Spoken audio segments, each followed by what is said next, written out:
সুপ্রিয় শিক্ষার্থী বন্ধুরা, আসসালামু আলাইকুম। সুলতান ম্যাথল্যাবের পক্ষ থেকে সকলকে স্বাগত।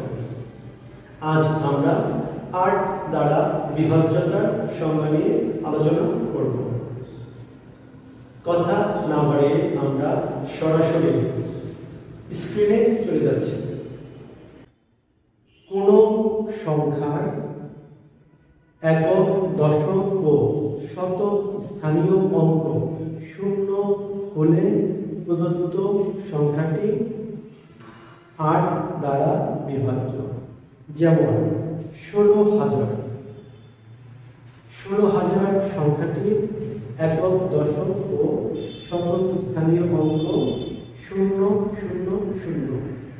সুতরাং সংখ্যাটি ৮ দ্বারা। আবার কোন সংখ্যার শতক স্থানীয় অঙ্ক জোড় হলে এবং একক ও দশক স্থানীয় অঙ্ক ৮ দ্বারা বিভাজ্য হলে প্রদত্ত সংখ্যাটি ৮ দ্বারা বিভাজ্য। যেমন ৬,৬২৪।